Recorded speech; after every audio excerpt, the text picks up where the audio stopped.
What's up, human people and other sentient life forms? I'm ready to do some poems. I hope that is cool with y'all. If that's cool with y'all, let me hear you say yeah. All right, I got a short poem to start off. When I say short poem, I want you to say short poem. Short poem? Short poem. I just wrote this 3 years ago.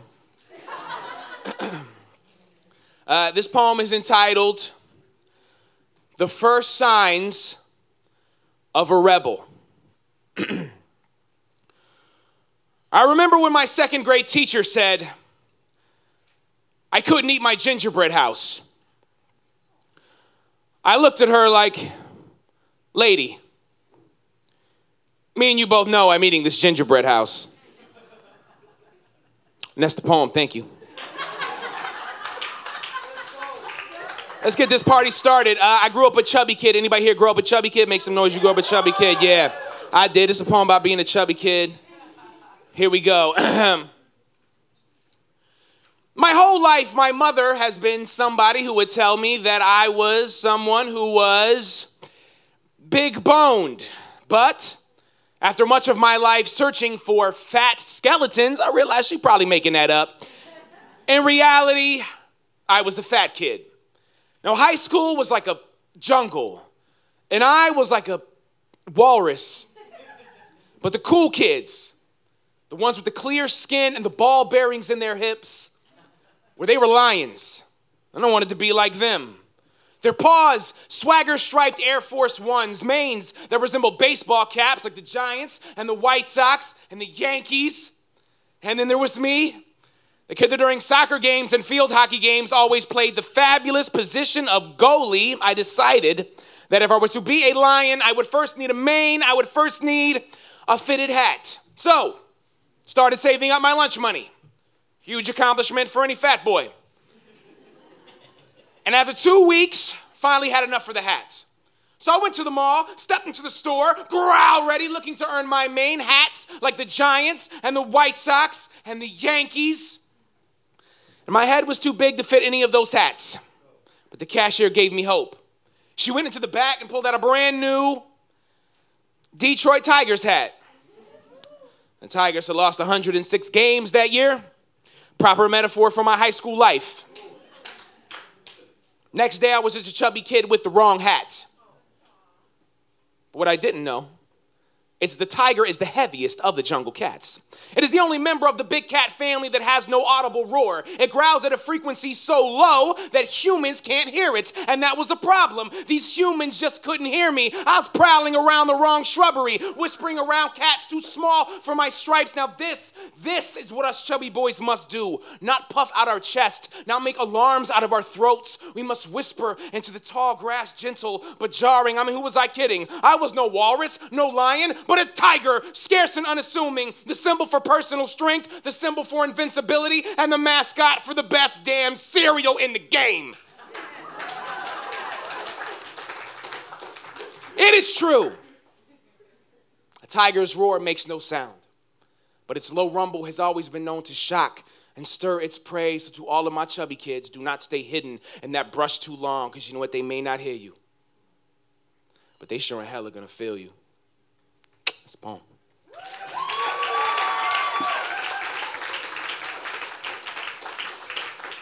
I've had the benefit and the pleasure and the honor to open up for some of the best poets in the galaxy. I'm so excited to hear what they have to say.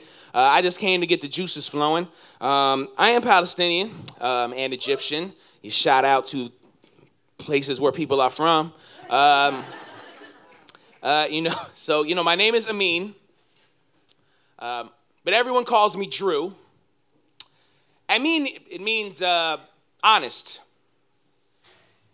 Nobody calls me Amin. I'm often asked why I don't go by my given name. My answer, usually clumsy and underwhelming, is sort of snowball made of desert sand. In 2008, 2 years after my father passed away, I went to visit his family in Jordan. I saw some of them like Hiba and Dalia and Naila for the very first time, and they were very interested in this new moniker of Drew I was going by. Who is Drew? Where is he from? He's not getting any of my tabbouleh. My laugh after that is always a little too awkward. One morning, I went to the grocery store with my grandfather. A proud man who shares my first name but wears his like the Kuwaiti war medals he keeps on the top shelf next to his Quran. Before we went into the store, he slipped a Palestinian flag into my back pocket. As we picked over figs in the produce section, a man approached me, saw the flag in my pocket, and asked if I was Palestinian. Amriki, shway Arabiya. There goes that awkward laugh again. When I got home, my grandfather pulled me to the side, looked at me in a way that only military men can, and said, "You, Amin, are the son of my son, the bearer of my first name. You are Palestinian, so welcome to Palestine. Sometimes we bury our children here, where the light at the end of the tunnel is a checkpoint, where we have no statues, no land to bury them on. I will not lie to you. Some of our people would rather avenge their fathers than raise their sons. We are clumped and uneven like the soil we wish to have back. There will be other people that will mock you and say they have stolen your holy land. But I mean, it is called holy land. If we believe God is inside all of us and we walk with our souls, then truly all the ground we touch is holy. I pray for the morning I wake up and nobody has a war story. All of my medals have been turned to dust. This is for my grandfather who died earlier this year and will never hear this poem. For my great-grandmother who would speak to me for hours, knowing I did not understand a lick of Arabic. And all of my cousins who only know me by my grandfather's name. This is my coming out party. Hi, my name is Amin Andrew Amjad Dalal, named after both of my grandfathers, holding up my family tree like an iron hammock. I know my flesh is of a half-breed, but my soul is a man from Nablus with a West Bank backbone and a craving for cooked yogurt and pine nuts. I know now that your language is mine, your fight is mine, and your pain is mine. So to the man in the grocery store, I am Palestinian. And my name is Amin. It means honest. You can call me Amin. Bam. How about that? All right. Look, I can't wait to get this party started. Oh, my God, I didn't know so many people could look beautiful before 3 o'clock in the day. Oh, my goodness. So let's see what I got. I got body image out the way. We got identity out the way. What else we gonna do? This is the part where I try to get serious and try to up the ante a bit. I lost both of my parents to drug overdoses way back in the 2000s sometime. And I just like to write because someone told me, I was like, a lot of people will never know who they were, and then they were like, well, I feel like I know who they are because you write about them so much. And this is a poem about things. Hope you enjoyed the set. If not, there's plenty of people that will make up for it. Let's do this. We all remember the first time we tried vodka. At least I do. I was 12 years old. I was with my play cousin. We snuck into his mom's cabinet, pulled out the coolest bottle we could find, and chased it with Kool-Aid. The next day, my eyes were as red as Kool-Aid. That morning, I was so hungover I almost drowned in the community pool. My play cousin didn't console me or offer me a hand, something I was used to when I played games with my play cousin. I heard addiction can run in the family. I did not know when my mother drank vodka, but I do know when she was 13, her and my play cousin's mother drank moonshine and dreamed of husbands. I do not know when my father took his first shot, but I do know that him and my play cousin's father met in Kuwait and years later did cocaine in Florida without our mothers. Do not know what my father was like before my mother. Suppose he wasn't my father then.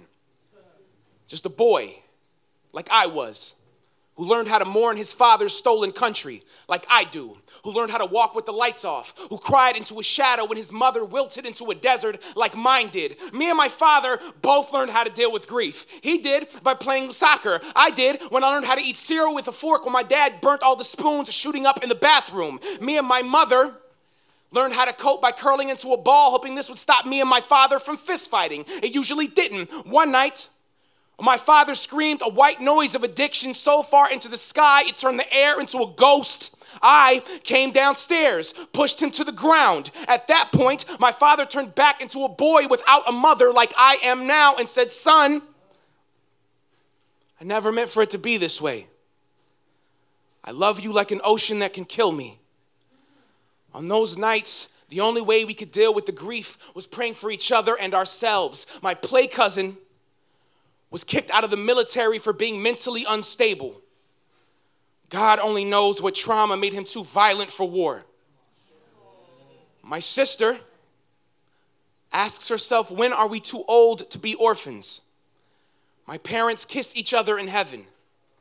When they died, I only had enough money for the funeral expenses and none for a tombstone. I know now that grief is a mass grave. It is the reason I do not have children of my own, afraid of the questions they will ask about their grandparents. The last time I tried vodka was in 2007. And like my father, I did it to cure this loneliness. But I am learning that trauma and grief, it is not chips on a bingo board. It is not a fighting word, and it is certainly not a drinking game. Trauma is drowning in a pool full of lifeguards who only ask you while you haven't learned how to swim yet. Thank you.